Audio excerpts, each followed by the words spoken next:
Салам достор, мен атым Рия. Бул сыр сандык рубрикасы. Эреже жаттап белек алгыла. Сыр сандыкка 20 эреже топтолгондо оюн ойнотулат. Экинчи эреже предложение, сүйлөм. Предложение – это слово или несколько слов, выражающие законченную мысль. Слова в предложении связаны между собой по смыслу. Первое слово в предложении пишут с большой буквы. В конце предложения обычно ставится точка или вопросительный знак, или восклицательный знак, или многоточие. Сүйлөм бул толук бүткөн ойду билдирген сөз же бир нече сөздөрдүн айкалышы. Сүйлөмдөгү сөздөр мааниси боюнча байланышкан. Сүйлөмдөгү биринчи сөз баш тамга менен жазылат. Сүйлөм адатта чекит же суроо белгиси, же илеп белгиси, же көпчекит белгиси менен аяктайт. Орус тилиндеги сүйлөм эрежеси кыргыз тилиндеги сүйлөм эрежесине окшош. Сүйлөмдөр айтылыш максатына карай үчкө бөлүнөт.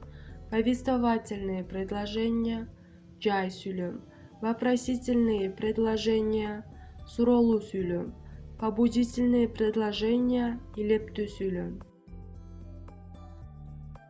Повествовательные предложения, в которых о чем-либо сообщают, повествуют. В конце повествовательного предложения ставится точка.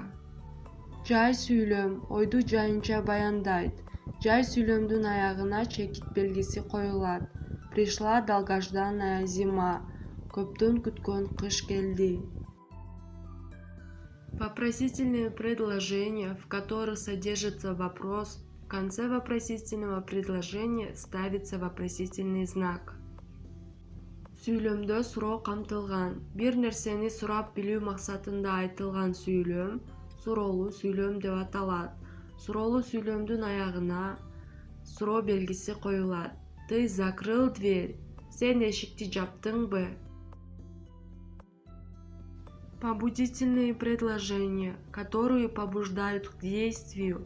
В конце побудительного предложения ставится восклицательный знак.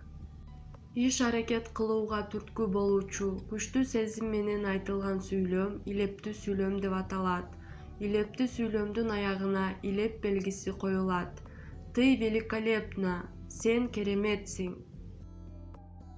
Азаматсыңар достор, лайк басып подписка таштагыла. Кийинки видеордон көрүшкөнчө кайыр кош.